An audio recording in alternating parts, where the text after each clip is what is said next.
हाँ, नमस्कार दोस्तों। आज की इस चर्चा के अंदर हम न्यूनतम सरकार, अधिकतम शासन क्या है, इसके बारे में चर्चा करने वाले हैं। और इस पे चर्चा करने का जो मेरा मकसद ये रहा कि बहुत सारे लोगों ने ये मुझसे अपील की थी कि न्यूनतम सरकार और अधिकतम शासन क्या है, इस पे चर्चा की जाए। तो साथियों, आज हम इसी बात पे चर्चा करने वाले कि न्यूनतम सरकार अपने आप में मिनिमम गवर्नमेंट।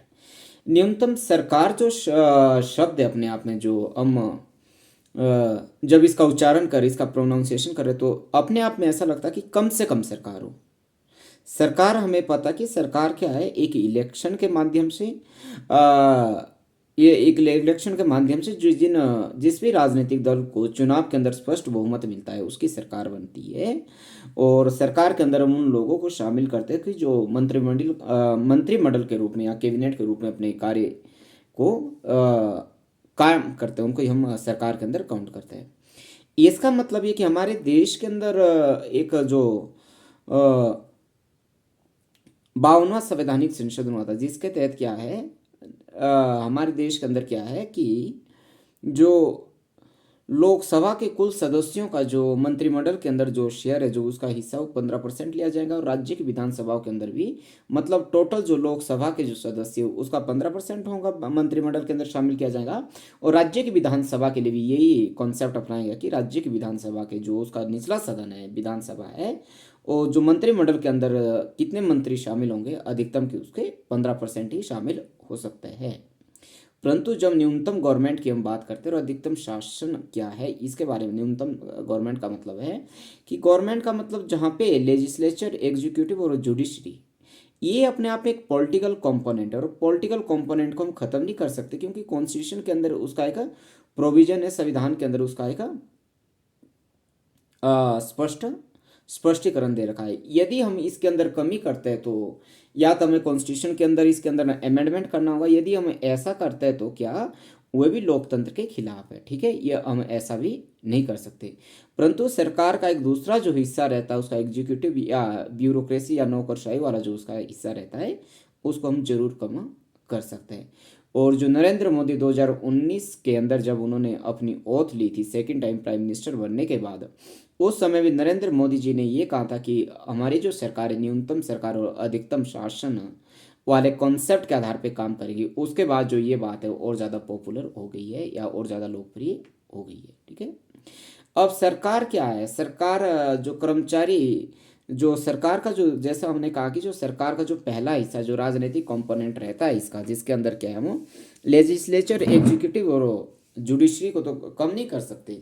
यदि हम ये कहेंगे कि हमारे देश के जो संसद है, वहाँ के जो एमपी है, उनकी संख्या कम कर दी जाए, या जो राज्य की जो स्टेट असेंबलीज है, उनके वहाँ पे जो एमएलए उनकी संख्या कम कर दें, या जो ग्रास रूट लेवल की जो डेमोक्रेसी, पंचायती राज है, या अर्बन लोकल गवर्नमेंट बॉडीज है, उनकी संख्या में कम कर दे, तो ऐसा संभव नहीं है, क्योंकि वह संविधान के खिलाफ है या लोकतंत्र की मूल भावना के खिलाफ है। परंतु जो दूसरा कंपोनेंट है, जिसको हम ब्यूरोक्रेसी कहते हैं, कि कई बार क्या सरकार बहुत अच्छी अच्छी नीतियां हमारे लिए चलाती है, गरीबों के लिए चलाती है, परंतु वे सही मायने के अंदर लोगों तक पहुंच नहीं पाती या लोगों तक इम्प्लीमेंट नहीं हो पाती। जिसका कारण ये रहता है क्योंकि जो इम्प्लीमेंटेशन वाली जो बॉडी है, वह ब्यूरोक्रेसी रहती है, नौकरशाही रहती है।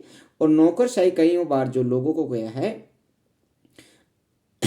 अनसुलझे कामों के अंदर भी उलझा के रखती है, या उसको रेड टेपिज्म कहते हैं, या भ्रष्टाचार उसको कह देते हैं हम, या भाई भतीजावाद कहते हैं, यानी फाइलों का इधर से उधर घूमना, या हम उसे कह देते हैं। उसके अंदर हम जरूर कटौती कर सकते हैं, ठीक है। अब हमने समझा कि न्यूनतम सरकार और अधिकतम शासन क्या है, ठीक है। जो किसी भी जो सरकार के, वो दो काम होते हैं। किसी भी सरकार के क्या होते हैं, दो काम होते हैं, या उसके दो तत्व होते हैं। एक तो सुरक्षा व कानून व व्यवस्था बनाए रखना, और दूसरा जन कल्याणकारी काम करना या कल्याणकारी काम करना। ये किसी भी सरकार के दो प्रमुख रूप से एलिमेंट रहते हैं। मुझे नहीं लगता कि इसके अलावा किसी भी सरकार का कोई तीसरा एलिमेंट रहता हो, ठीक है। जो पहला बात तो क्या है, जो किसी भी सरकार का जो अ, ये उसका मुख्य दायित्व ये रहता कि अपने देश के अंदर या अपने राज्य के अंदर क्या हुआ, लॉ एंड ऑर्डर को मेंटेन हुए रखे, या सिक्योरिटी हुए, अपने लोगों को सुरक्षा प्रदान करे, इसके लिए जो सरकार है, जो दूसरा इसका या कल्याणकारी कार्य है, सरकार ये कहती है कि जो बहुत सारे ऑफिसेज के अंदर क्या है, जो एक्स्ट्रा स्टाफ है, जो एक्स्ट्रा उसके पास कर्मचारी है, कि उनको क्या है, कम कर सकती है सरकार। जैसे जो कर्मचारियों की जो भर्ती करती है सरकार, उसके ऊपर भी क्या है, जो टैक्स पेयर का जो पैसा वो खर्च होता है, और टैक्स पेयर का जो पैसा है वो उनकी सैलरी देने पे ही खर्च होता है, जो कि अन्य विकास के काम पे खर्च होना चाहिए था, वो क्या, कर्मचारियों की तनख्वाह के ऊपर ही खर्च होता है। परंतु सरकार ने क्या है, आज के समय के अंदर क्या है, धीरे धीरे इसके अंदर कटौती करना क्या है, शुरू कर दिया है। कि जैसे हम देखते हैं कि अब हमें बहुत सारे काम के लिए बैंक में जाने की ज़रूरत नहीं रहती, कि हम अपने ऑनलाइन मोबाइल के माध्यम से ट्रांजेक्शन कर सकते हैं, या हम पैसे ले भी सकते हैं और भेज भी सकते हैं, या एटीएम से पैसे निकाल सकते हैं। छोटा सा एग्जांपल है। या सरकारी दफ्तर के अंदर जब हम देखते हैं कि एक समय के अंदर क्या बहुत सारे जो फॉर्म्स हमें भरने पड़ते थे, या जो फॉर्म्स की जो उसकी जो लैंग्वेज होती थी बहुत पेचीदा होती थी, या बहुत डिटेल उसके अंदर देनी पड़ती थी, ठीक है।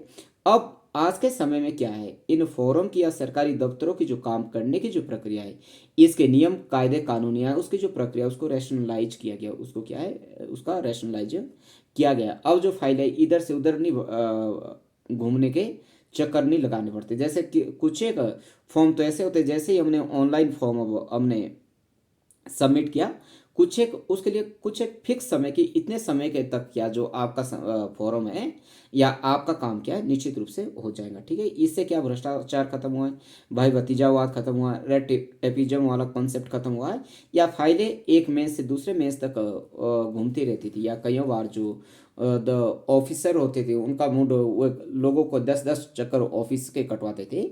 ये जो प्रक्रिया है वो क्या काफ़ी हद तक आज के समय में कम हुई है। और जो सरकारी फॉर्म जो आते थे उसका भी क्या है, रैशनलाइज उसका किया गया है, मतलब सिंपल फॉर्म रखा गया है। हमने एक सिंपल फॉर्म भरना है, और एक सिंपल फॉर्म के माध्यम से जो हमारा काम है वह चल जाता था या हो जाता था।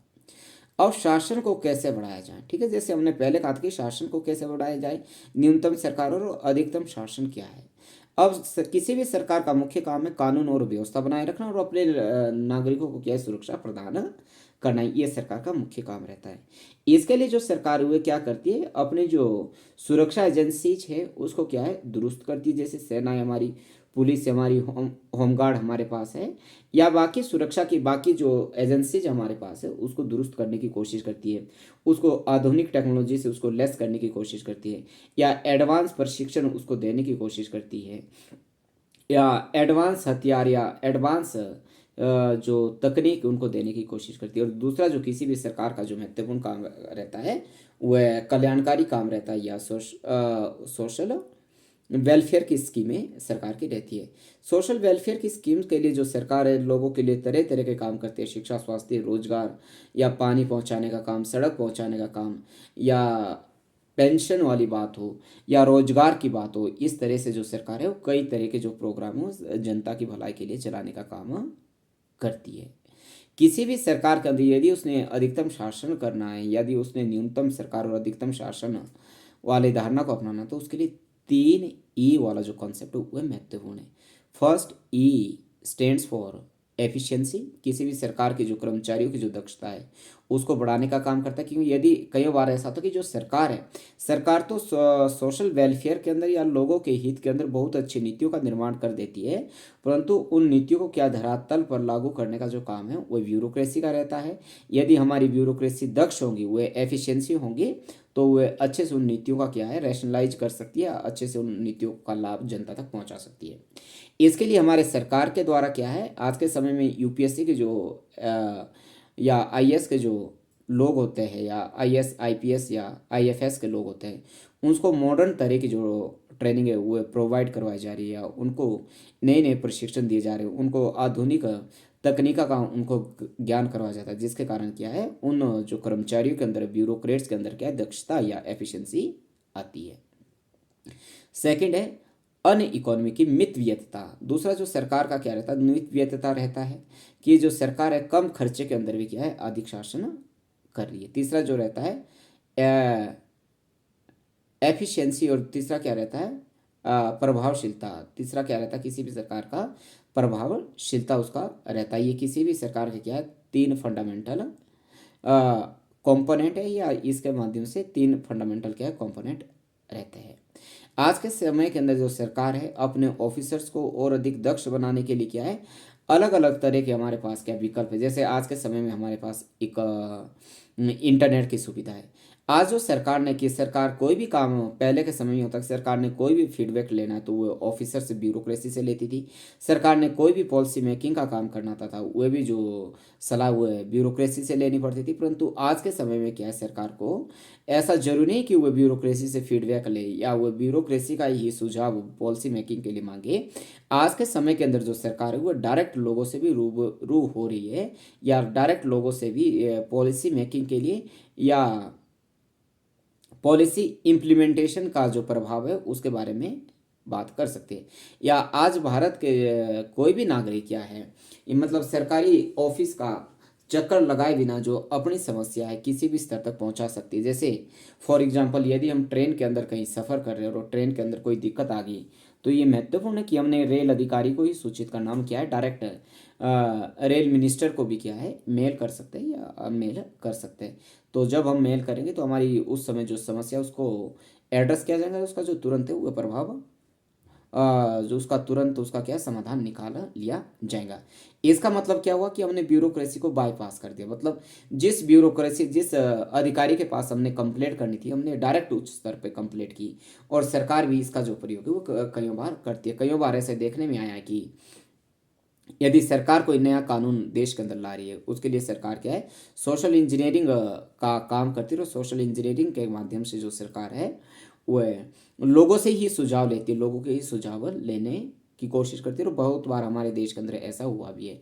सोशल जो इंजीनियरिंग है इसके ऊपर मैं बहुत जल्द एक नई वीडियो बनाने वाला हूँ। डायरेक्ट इसी शब्द के ऊपर ही हम बात करेंगे, सोशल इंजीनियरिंग क्या है।